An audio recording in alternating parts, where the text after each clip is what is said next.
गुरुजी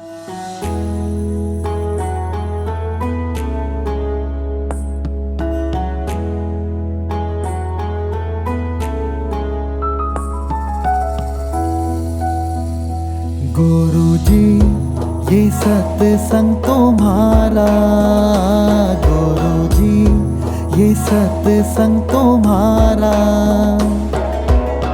शुक्राना हम करते तुमको, शुक्राना हम करते तुमको, कृपा यूं ही बरसाना।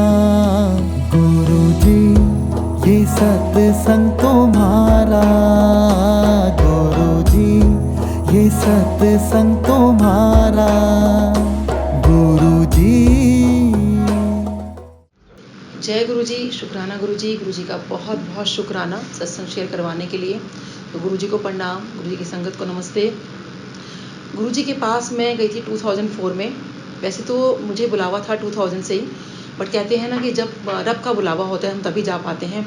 तो मेरे हस्बैंड और मेरी बहुत लड़ाई हो गई थी और मैंने घर छोड़ दिया था।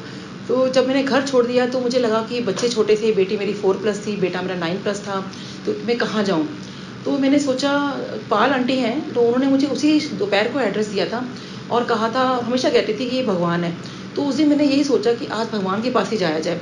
तो मैं खान मार्केट गई थी, उस दिन मदर्स डे था, बच्चों को मैकडॉनल्ड लेकर। और मैंने सोचा था मैं घर वापस नहीं जाऊंगी क्योंकि मैं घर छोड़ चुकी थी। तो उसके बाद मुझे लगा मैं कैसे जाऊँ वहाँ पर। फिर मैंने वहाँ से बसेस पकड़ी, कंडक्टर से पूछा और पूछते पूछते मैं अंपायर सेट पहुँची। जब मैं अंपायर सेट पहुँची तो वहाँ पर कुछ संगत ही थी, वहाँ पर शायद सेवादार थे। और मैंने जैसे ही मैं अंदर गई वहाँ पर, गुरुजी वहाँ पर उस टाइम नहीं थे और गुरुजी का स्वरूप लगा हुआ था किचन के बाहर। तो मैंने गुरुजी को ऐसे माथा टेका बाहर से। तो मुझे ऐसा लगा जैसे किसी ने कहा हो कि अकेले क्यों आई है। तो मैंने आसपास देखा कि किसने बोला मुझे अकेले क्यों आई है। सो मुझे समझ नहीं आया। फिर वही आवाज़ मेरे कानों में आई कि अकेले क्यों आई है। तो वही मेरे को 5 मिनट भी गुरुजी ने बैठना मेरा मुश्किल कर दिया। सो तभी मुझे दिमाग में आया कि पाल आंटी हमेशा कहते थे कि गुरुजी टेलीपैथिकली बातें करते हैं, तो गुरुजी शायद टेलीपैथी से मुझे बोल रहे हैं कि तू अकेले क्यों आई है। तो मैंने मन में ही कहा, मैंने कहा गुरुजी आपको नहीं पता, इन्होंने मेरे से कितना झगड़ा किया, मेरी तो कोई गलती भी नहीं थी और मैं घर नहीं जाऊँगी, मतलब मुझे नहीं पता मेरा क्या करोगे। तो मैं वहाँ बैठ गई। उसके बाद लेकिन जब गुरुजी ने जब मुझे 5 मिनट में बैठना मेरा मुश्किल कर दिया, तो बस वही था कि मैंने फिर अपने हस्बैंड को कॉल लगाई और मैंने बताया कि मैं यहाँ पर हूँ। अब हस्बैंड ने मुझे गुस्सा नहीं किया क्योंकि हमारी तो लड़ाई हुई थी, फिर भी गुस्सा नहीं किया क्योंकि उनको ये था कि इतनी रात गए, क्योंकि गुरुजी का जो सत्संग होता था वो हमेशा 6 बजे के बाद शुरू होता था, इनफैक्ट 7 साढ़े 7 के बाद ही। तो उनको लगा कि पता नहीं मेहरौली रोड पर किस बाबा के चक्कर में मेरे बीवी बच्चे फंस गए हैं। तो वो वहाँ पर एड्रेस पूछा और वो वहाँ पर आए। जब मेरे हस्बैंड वहाँ पर आए, जब एम्पायर स्टेट में, तो गुरुजी अपने सिंहासन पे विराजमान थे, वो वहाँ बैठे हुए थे और हस्बैंड को तो खैर कोई मतलब नहीं था गुरुजी से या किसी जिससे भी। तो जब वो जैसे ही उन्होंने एंटर किया, सो मैं सामने बैठी थी, गुरुजी का जो रूम है उसके सामने बैठी हुई थी। तो एम्पायर स्टेट में जैसे ही उन्होंने एंटर किया तो मुझसे बड़े गुस्से में और बड़ा ही वॉज वेरी लाउड एक्चुअली, और बड़े गुस्से में कहते हैं चल उठ यहाँ से। सो मैंने उनको इशारा भी किया कि गुरुजी आके बैठ गए हैं, तो उनको कोई मतलब नहीं था उस टाइम गुरुजी से। तो कहते हैं चल उठ यहाँ से, and he was very loud actually. So मेरे मन में बस यही आया क्योंकि मेरे हस्बैंड की चाय बड़ी कमज़ोरी रही है, तो मुझे था कि बस चाय आ जाए, क्योंकि चाय प्रसाद मुझे मतलब एकदम मुँह से नहीं निकला मेरे। सो देखिए, गुरुजी ने जब जोड़ना होता है ना, तो वो कैसे चाय प्रसाद से भी जोड़ लेते हैं। तो जैसे ही मेरे हस्बैंड मुड़े, क्योंकि उन्होंने वहाँ बैठना नहीं था, उनके सामने एकदम चाय की ट्रे आ जाती है। तो चाय देखते के साथ, जैसे मैंने बताया कि उनकी कमज़ोरी रही है, तो चाय देखते के साथ वो चाय लेकर बैठ गए। तो देखिए, जब वो चाय पी रहे थे तो वो गुरुजी को देख रहे थे और गुरुजी इनको देख रहे थे, rather they were staring at each other. तो जैसे ही कोई और संगत आई और मेरे हस्बैंड का थोड़ा ध्यान बटा, तो जैसे होता है चाय पीते पीते हम लोग थोड़ी सी आँख ऐसे बंद कर लेते हैं, तो ये सब मेरे हस्बैंड ने मुझे बाद में बताया। और मेरे हस्बैंड कहते हैं कि नीलम, हुआ ये कि उस टाइम जब मैंने थोड़ा सा आँख क्लोज़ की और मैं यहाँ पे क्या देखता हूँ कि यहाँ पर कोई अंपायर स्टेट नहीं है, कोई संगत नहीं बैठी, कोई कुछ नहीं है यहाँ पर, और यहाँ पे सिर्फ गुरुजी हैं। और जितना भी ये जगह है वो जगह नहीं है, ये पूरा ब्रह्मांड है। यानी जितना ये यूनिवर्स आप सोच सकते हो, जितनी आप आकाश गंगाएं हैं, जितनी भी आप गैलेक्सी सोच सकते हो, वो गुरुजी के आसपास घूम रही हैं और गुरुजी उसके ऊपर बैठे हैं। कि गुरुजी ने उनको, मेरे हस्बैंड को डे 1 ये दिखा दिया कि he is the supreme of this universe. और देखिए मेरे हस्बैंड जो है इज़ अ फॉरेंसिक एक्सपर्ट, वो तो उन लोगों में से हैं जो बाल में से खाल निकाले हुए लोगों में से हैं। और जब उन्होंने ये सब दिखाया गुरुजी ने डे 1 उनको, तो मेरे हस्बैंड ने उस टाइम ये सोचा कि ये कोई साधारण इंसान तो है नहीं, है तो महापुरुष, चलो मैं बैठ जाता हूँ, और इसीलिए वो बैठ गए। तो जब मुझे लगा कि थोड़ा शांत हो गए हैं, तो मैंने इनको थोड़ा इशारा किया कि अब लंगर भी करना होता है। तो हस्बैंड मान गए लंगर के लिए भी। देखिए वो गुरुजी की कृपा, हम लोगों ने लंगर किया, और लंगर करने के बाद मैंने कहा गुरुजी से आज्ञा भी लेनी होती है, उसके बाद ही जा सकते हैं। तो हस्बैंड ने कहा कि नहीं, तुम आज्ञा लेकर आ जाओ और मैं बाहर खड़ा हूँ। तो वो बेटी को लेके बाहर चले गए, मैं बेटे को लेकर आज्ञा लेने चली गई। तो जब मैं गुरुजी के पास गई, तो एक्चुअली मेरी सिस्टर इन लॉ की शादी नहीं हो रही थी, तो पाल आंटी बार बार यही कहते थे गुरुजी के पास जाओ, ही सो पावरफुल। तो बट मेरे हस्बैंड ने ये कहा था कि जैसे 2000 से हमें कॉल आ रही थी, तो मेरे हस्बैंड ये कहते थे कि मैं ना किसी इंसान के आगे माथा नहीं टेकूंगा। तो वही उन्हें बताना था गुरुजी ने कि वो कौन है, तो डे 1 ही उनको अपना रूप दिखा दिया उन्होंने। तो जब मैं माथा टेकने गई, तो बस मुझे यही था, मैं गुरुजी से आज ज़रूर पूछूंगी गुरुजी मेरी लड़ाई क्यों हुई और मेरी गलती क्या थी। मेरी तो कोई भी गलती नहीं थी। तो जैसे ही मैंने गुरुजी को माथा टेका, तो मेरे मुँह से गुरुजी ने बोला तो होर दस तेनू की चाहिदा। तो अब मुझे वो लड़ाई तो मैं भूल गई इस वक्त, और मैंने कहा गुरुजी मेरी सिस्टर इन लॉ की शादी नहीं हो रही, आप शादी करा दो। तो मैंने बहुत सारी रिंग्स पहनी हुई थी। तो गुरुजी ने एकदम देखते मुझे कहा कि पहले तो सारी रिंग्स उतार कर आना। तो मैंने कहा ठीक है गुरुजी। तो मैंने जितनी भी हमें पंडितों ने, एस्ट्रोलॉजर्स ने रिंग्स बनाई थी, मैंने सारी रिंग्स उतार दी घर आकर। फिर गुरुजी ने पूछा तो होर दस तेनू की चाहिदा। तो मैंने कहा नहीं गुरुजी बस आप ना शादी करा दो। फिर गुरुजी ने कहा नहीं तो होर दस तेनू की चाहिदा। तो मुझे कुछ समझ नहीं आया। तो बेटा मेरे पास बैठा था, तो मैंने कहा गुरुजी मेरा बेटा, इसको ब्लेस कर दो। फिर गुरुजी कह रहे तो होर दस तेनू की चाहिदा। तो मैंने कहा गुरुजी बाहर मेरी बेटी है, इसको ब्लेस कर दो। फिर गुरुजी कहते नहीं तो होर दस तेनू की चाहिदा। मैंने कहा गुरुजी बाहर मेरे हस्बैंड है, उनको ब्लेस कर दो। फिर गुरुजी कहते हैं तो होर दस तेनू की चाहिदा। मैंने कहा गुरुजी मुझे ब्लेस कर दो। फिर गुरुजी ने पूछा तो होर दस तेनू की चाहिदा।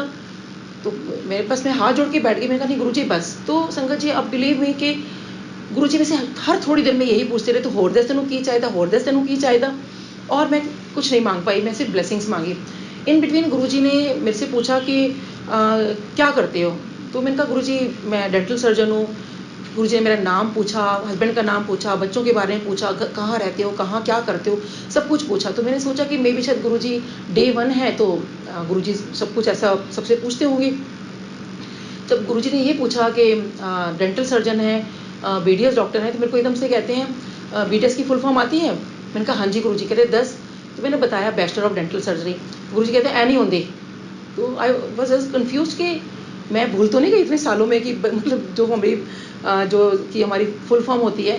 तो मैंने कहा मैं याद करने लगी। मैंने कहा नहीं गुरुजी फुल फॉर्म तो यही होते हैं। गुरुजी कहते हैं ऐ नहीं होती।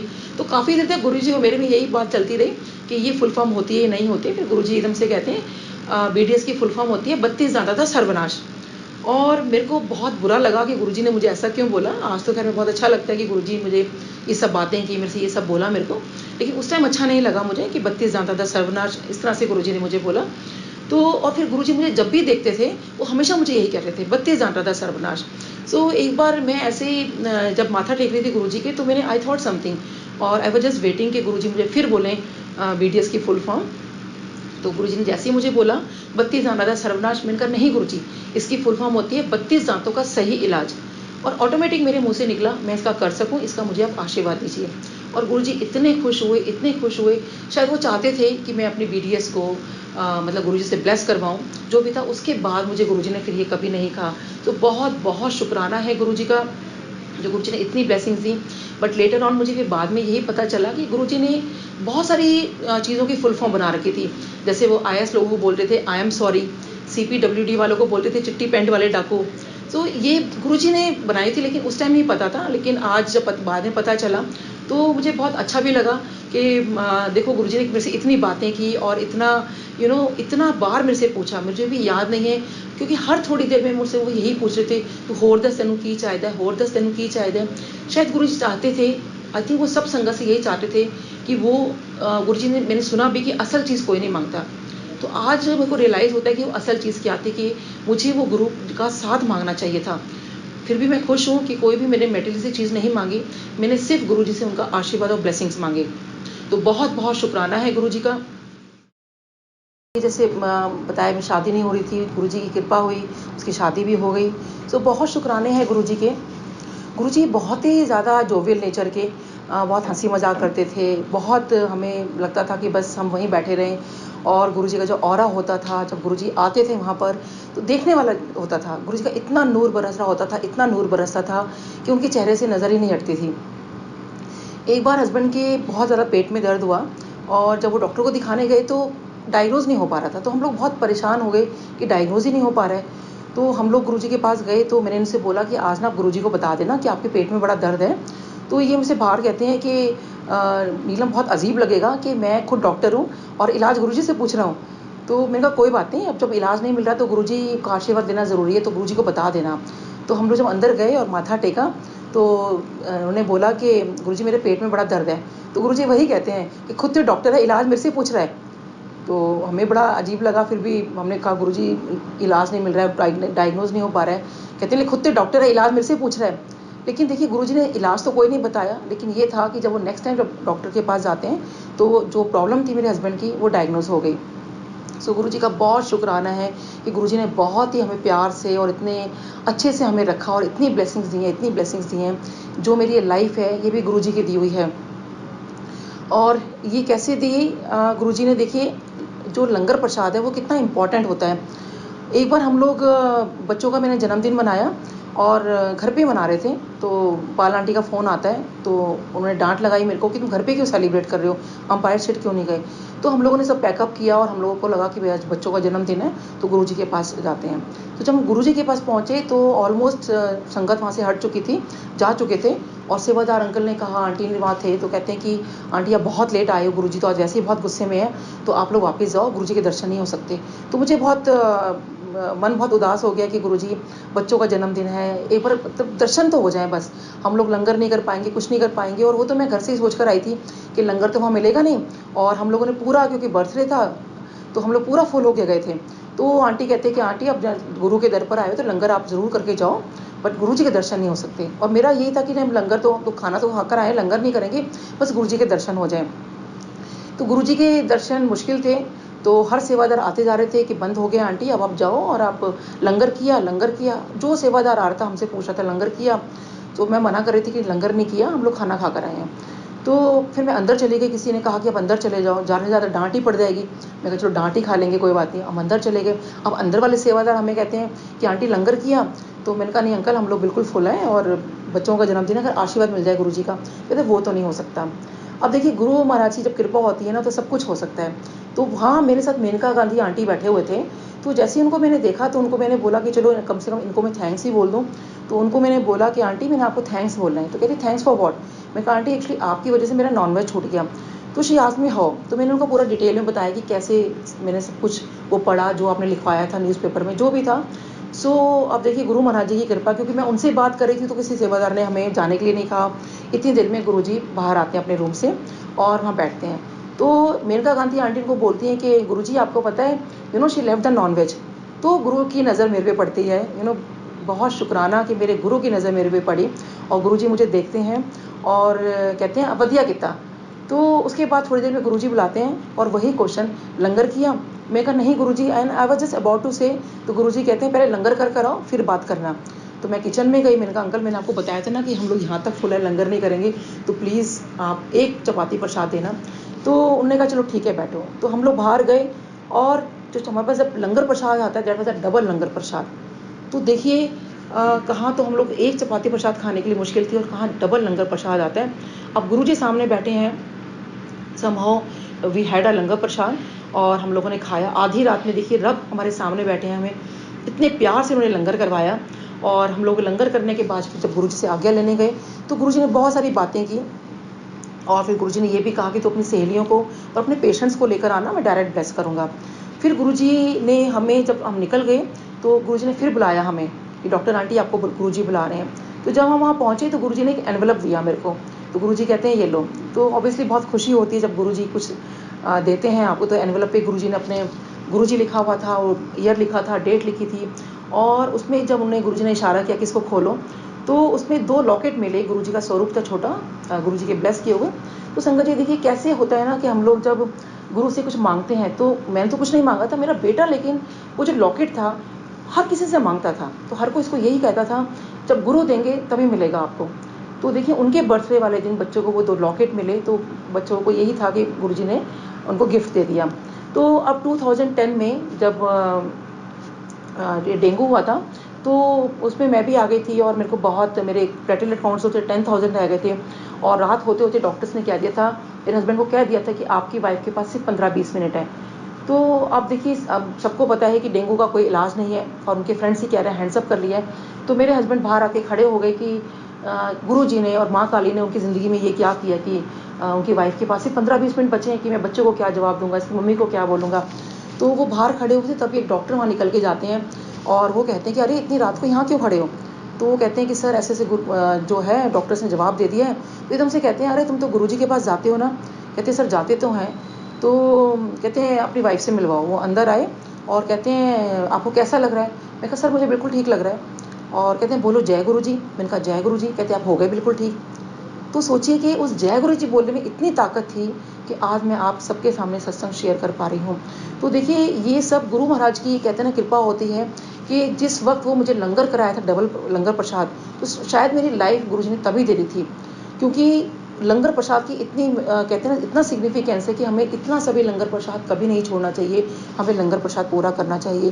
क्योंकि यही चीज़ मुझे ड्रीम में गुरुजी ने बताई कि गुरुजी का सत्संग होना है और मैं बहुत परेशान हुई कि हम सत्संग कैसे करेंगे। तो गुरुजी मुझे ड्रीम में कहते हैं कि तू सत्संग करवा ले, इसके बाद तू किसी से मिल नहीं पाएगी। तो मुझे बहुत अजीब लगा कि गुरुजी का ये कैसा ड्रीम आया कि अगर सत्संग कराने के बाद मैं मिल नहीं पाऊंगी किसी से। फिर मैं जब लेकिन हम सत्संग करवाते हैं क्योंकि गुरु की आज्ञा थी कि सत्संग करवा ले, तो मैंने कहा सत्संग तो ज़रूर होके रहेगा। तो देखिए जब मैं 24 अक्टूबर को मेरे घर सत्संग था और जब 25 की सुबह में सोकर उठी तो मुझे यही लगा कि गुरुजी मैं ज़िंदा कैसे हूँ। आपने तो कहा था सत्संग करवा ले फिर मिल नहीं पाएगी।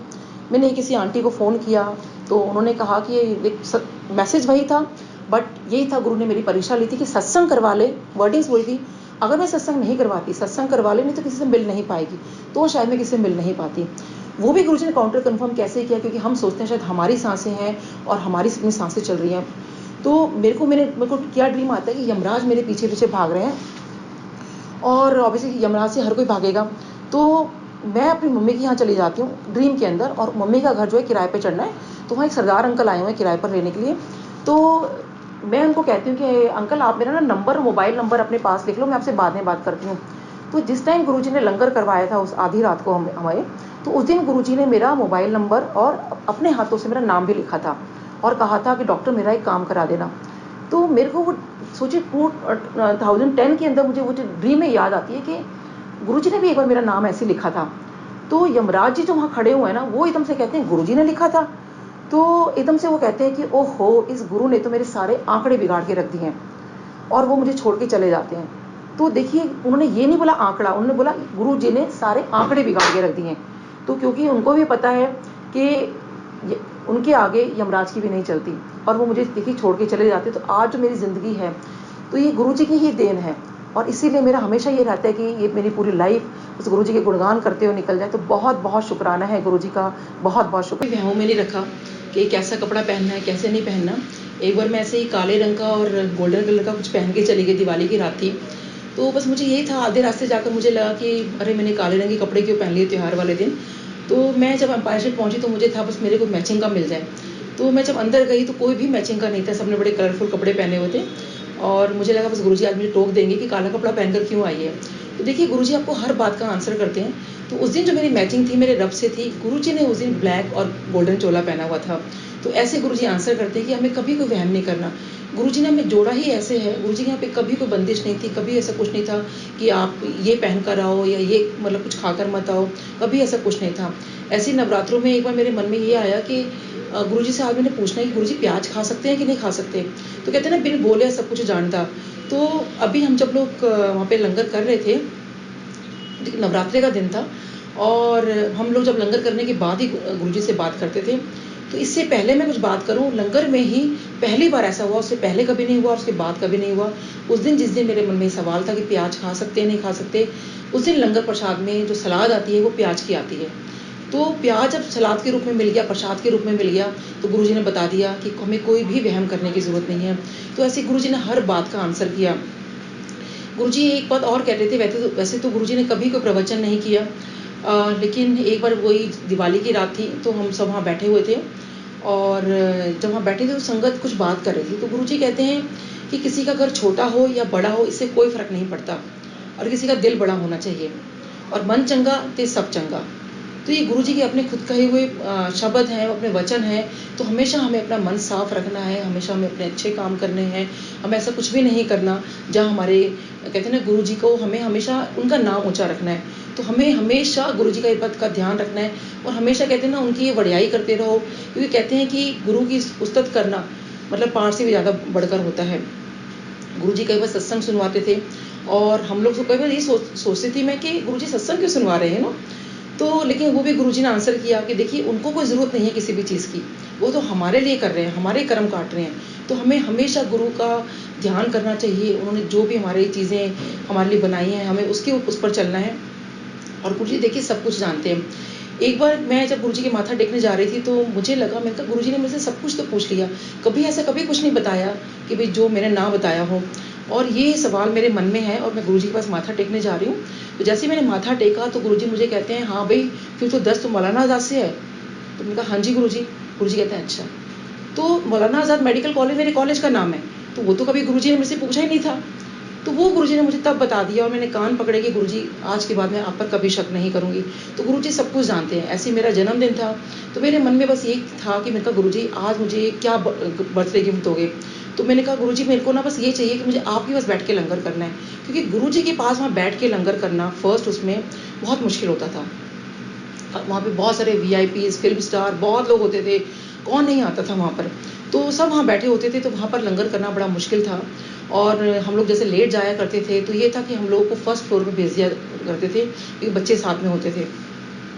तो जैसे ही मेरे मन में था गुरुजी आपके पास बैठ के लंगर करना है, तो जैसे ही मैंने माथा टेका तभी एकदम अनाउंसमेंट हो गई कि अब लंगर होगा। तो जैसे ही वो लंगर के लिए मतलब अनाउंसमेंट हुई, और जहाँ वो जगह जहाँ मैं चाहती थी वो जगह एकदम खाली हो गई, और वहाँ मैंने बैठ के लंगर किया। तो देखिए वो मेरे मन में था, मैंने किसी को कहा भी नहीं। ऐसे ही एक बार देखिए गुरुजी कहते हैं सब कुछ जानते हैं। एक बार महबूबा मुफ्ती जी वहाँ पर आई हुई थी, तो गुरुजी को कहते हैं चल तू 2 चपाती प्रसाद खा ले, तेरे को मैं CM बना दूंगा। और मैं ये सोच रही हूँ गुरुजी 2 चपाती प्रसाद में CM कैसे बना सकते हैं। और देखिए सब जानते हैं कि वो बाद में CM बने भी। तो जब वो जाने लगी तो उन्होंने जो भी कहा गुरुजी से आज्ञा लेते हुए, तो गुरुजी उनको बोलते हैं वालेकुम सलाम आंटी। तो मैं तो बस गुरुजी पे बिल्कुल फिदा हो गई कि गुरुजी वालेकुम सलाम आंटी। तो इतने प्यार से गुरुजी ने बोला, और मैं टोटली फिदा गुरुजी के ऊपर कि गुरुजी वाओ कितने प्यारे लग रहे हो, कितने क्यूट लग रहे हो ना, ऐसे बोलते हुए। और मेरे पूरा हफ्ता ना वो मन में बस ये घूमता रहा, वालेकुम सलाम आंटी, वालेकुम सलाम आंटी। और मन में सोच रही हूँ कि गुरुजी मुझे क्यों बोलेंगे, वो तो उनको बोला है। तो और देखिए जब मैं नेक्स्ट वीक जब गुरुजी से जैसे ही मैं माथा टेकती हूँ और गुरुजी मुझे बोलते हैं वालेकुम सलाम आंटी, तो देखिए कैसे ये पता उनको कि भाई मेरे मन में क्या चल रहा था। एक हफ्ते बाद वो उसी अदा से, उसी अदब से मेरे को बोलते हैं वालेकुम सलाम aunty, and he just smile. So देखिए गुरुजी सब कुछ जानते हैं, उनको क्या नहीं पता। अब उनको सब कुछ पता है संगत जी, सब कुछ, ही नोज एवरीथिंग। बस हमें वो फेथ उनके ऊपर रखना है, अपना पूरा सरेंडर उनके ऊपर करना है, कि हमें नहीं सोचना कि हमारी ज़िंदगी में क्या चल रहा है क्या नहीं चल रहा है, क्योंकि वो देखने वाले हैं। हमें कुछ चिंता नहीं करनी, क्योंकि वो वरी करने के लिए बैठे हुए हैं। तो हमें तो अपना बस इतना ही करना है कि हमें पूरा सरेंडर उन पे करना है। हालांकि सरेंडर करना बड़ा मुश्किल होता है, लेकिन फिर भी हम जितना कोशिश कर सकते हैं, जितना अपने आप को ये चीज़ के अंदर अपने आप को ढाल सकते हैं कि अगर हमें कुछ भी सोचना है कुछ भी, तो हमारे गुरुजी बैठे हैं, वो हम सब कुछ कर लेंगे। सो बहुत बहुत शुक्राना है गुरुजी का, बहुत बहुत शुक्राना। नमः शिवाय, शिव जी सदा सहाय। ओम नमः शिवाय, गुरु जी सदा सहाय। ऐसे मेरी गुरुजी ने मेरी मम्मी को ब्लेस किया। मम्मी की एंजियोप्लास्टी होनी थी, लेकिन गुरुजी ने कह दिया एंजियोप्लास्टी ना कराई। तो मेरी मम्मी का फिर गुरुजी से कुछ करने वाले हैं। मम्मी का फिर काफ़ी टाइम तक जो कंजर्वेटिव ट्रीटमेंट रहा। तो उसके बाद गुरुजी ने हम सबको बहुत ब्लेस किया, हमें घर ब्लेस किया गुरुजी ने। 3 महीने तो डांटते रहे कि बड़ा पूछती आंटी, ज़्यादा ना पूछा कर। तो मैं क्योंकि बेटे के लिए बड़ा परेशान थी, घर के लिए परेशान थी, तो ये था कि बस गुरुजी की आज्ञा के बिना हम कुछ करते नहीं थे। फिर गुरुजी ने 3 महीने बाद कहा हाँ बना लो। फिर एक दिन मैं बहुत परेशान थी, फिर गुरुजी मुझे खुद बोला अपने मुँह से कि मैं तेनू ब्लेस कर देता, परेशान क्यों होती है। तो देखिए जब वो है सब कुछ करने वाले, तो मुझे सच में परेशान होने की कोई बात नहीं। ऐसे गुरुजी ने हमें सब कुछ दिया, मेरी बेटी को डॉक्टर बनाया, उनको बच्चों का एडमिशन करवाया, सब कुछ उन्हीं की देन है, हर चीज़। मैं जब गुरुजी के पास जाया करती थी, तो हमेशा मेरी एक आदत थी कि गुरुजी के चरण जरूर छूने हैं। तो गुरुजी कई बार चरण ऊपर कर लेते थे और मुझे कई बार चरण मिलते नहीं थे कि गुरुजी के चरण कहाँ चले गए। लेकिन मेरी आदत थी कि बिना गुरुजी के चरण छुए मुझे नहीं जाना। गुरुजी को ये बात पता थी, फिर गुरुजी एकदम चरण निकालते थे और फिर मैं इनको छूती थी। तो हमेशा ये रहता था गुरुजी के चरण छूने। तो 2007 में जब गुरुजी ने समाधि ली, उस दिन भी मुझे सुबह ड्रीम आता है कि बड़े मंदिर में बहुत ज़्यादा भीड़ लगी हुई है और वहाँ खाली चाय प्रसाद मिल रहा है और गुरुजी वहाँ पर हैं और बड़े उदास हैं और उनके जैसे मेरी आदत है, मैं ड्रीम में भी गुरुजी के चरण छूती हूँ। तो उस दिन मैंने चरण छुए ड्रीम में और मैं एकदम उठी और मतलब मुझे लगा ये अजीब सा ड्रीम क्या था कि बड़े मंदिर में इतना भीड़ है, गुरुजी बड़े उदास हैं और ये सब सोचते सोचते मैं नहाने चली गई और मैं बाथरूम में स्लिप हो गई, बहुत बुरी तरह स्लिप हुई। लेकिन मेरे को कुछ हुआ नहीं, मैं बाहर आई और बहुत बड़ा बचाव था उस दिन मेरा। तो दोपहर तक मुझे पता चलता है कि गुरुजी बड़े मंदिर में जो है वहाँ पर हैं। मुझे मतलब पूरा नहीं बताया उन्होंने, यही कहा कि गुरुजी बड़े मंदिर में हैं, उनकी तबीयत बड़ी ख़राब है तो प्रे करने के लिए पहुँचो। हम वहाँ पे पहुँचे और देखा, जब गुरुजी को देखा, गुरुजी अब चोले में नहीं थे, बहुत दुख हुआ। उस टाइम हमें ऐसा लगा कि जैसे हम अनाथ हो गए हैं। तो मुझे उस टाइम बस ये लगा, मैंने कहा गुरुजी जो आज मैं सुबह मतलब इतना बाथरूम में फिसल गई थी और मेरे को बिल्कुल आपने मेरी जान बचाई है, तो मेरे ऊपर जो आई थी आपने अपने ऊपर क्यों ले ली, मेरा यही शब्द थे उस वक्त। और आप मानोगे, यकीन माना कि वहाँ पर हर संगत होती, बहुत ज़्यादा संगत वो यही कह रही थी, क्योंकि उस दिन बहुत बड़ी विपदा थी। हर संगत का यही कहना था, गुरुजी हमारे ऊपर आई थी, आपने अपने ऊपर क्यों ले ली, हम चले जाते लेकिन आप ना जाते। तो पता नहीं गुरुजी ने किन किन लोगों को कष्ट लिए हैं और गुरुजी ने चोला छोड़ दिया। तो जैसे मेरी आदत है कि गुरुजी के चरण में हमेशा छूती थी, तो उस वक्त भी बस मुझे ये था कि गुरुजी के चरण छूने, क्योंकि देखिए जो भी है वो फिजिकल फॉर्म हमें दोबारा देखने को नहीं मिलनी थी। तो मैंने वहाँ सेवादार अंकल हैं, उनसे बड़ी प्रार्थना की कि अंकल मुझे प्लीज़ चरण छूने दो। तो कहते हैं आंटी कैसी बातें करते हो, ऐसी कंडीशन में आप चरण कैसे छू सकते हो, इस वक्त सिर्फ उनकी फैमिली मेम्बर्स को ही अलाउ है और आप यहाँ से हट जाइए। तो लेकिन मुझे बस ये था गुरुजी के चरण छूने हैं। तो जहाँ तक मुझे याद है मैं लास्ट में थी और गुरुजी के चरण छूने वालों में से बाद में किसी ने छुए हो तो मुझे पता नहीं। और मैंने फिर अंकल को बोला, मैंने बड़ी रिक्वेस्ट की, मैंने कहा अंकल आप भी जानते हो कि ये फिजिकल फॉर्म मुझे कभी नहीं मिलेगी और मुझे प्लीज़ चरण छूने दो। और वो गुरुजी की मर्जी, अंकल कौन होते हैं। तो वो हटे आगे से और मैंने उस वक्त लास्ट मोमेंट पे गुरुजी के चरण छुए। तो बहुत शुक्राना है गुरुजी का, जो गुरुजी ने इतनी रहमत बरसी मेरे ऊपर। और देखिए गुरुजी नहीं है ऐसा नहीं है, गुरुजी हैं, अब निराकार रूप में हैं, अब ज़्यादा वो ब्लेसिंग्स दे रहे हैं लोगों को, बहुत बहुत ब्लेसिंग्स हैं। और गुरुजी तो देखिए हमें कितनी अच्छी बातें बता गए हैं, कितना अच्छा हमें एक चीज़ बोल के गए हैं। और भी पुरानी संगत से मुझे पता चला कि हमें शिव पुराण पढ़नी चाहिए। शिव पुराण जो है कलियुग का उपाय है। और शिव पुराण में भी एक चीज़ बड़ी बार आती है कि ओम नमः शिवाय का जो जाप है वो हमें निरंतर करते रहना चाहिए। तो गुरुजी तो हमें कितना अच्छा मंत्र, ओम नमः शिवाय, शिवजी सदा सहाय, ओम नमः शिवाय, गुरुजी सदा सहाय दे गए हैं। तो हमेशा इसका जाप करते रहो और आप हमेशा पाएंगे कि गुरुजी आपके अंग संग हैं, हमेशा आपके साथ रहते हैं, हमेशा वो कहीं नहीं गए। वो आप बुलाओ और वो देखो दौड़े चले जाएंगे, आप एक कदम चलो वो एकदम 100 कदम आपको ले लेंगे। तो बहुत बहुत शुक्राना है गुरुजी, बहुत बहुत शुक्राना है गुरुजी के सत्संग तो अनंत है, बट मैं इसी के साथ आगे लेती हूँ। जय गुरुजी, शुक्राना गुरुजी।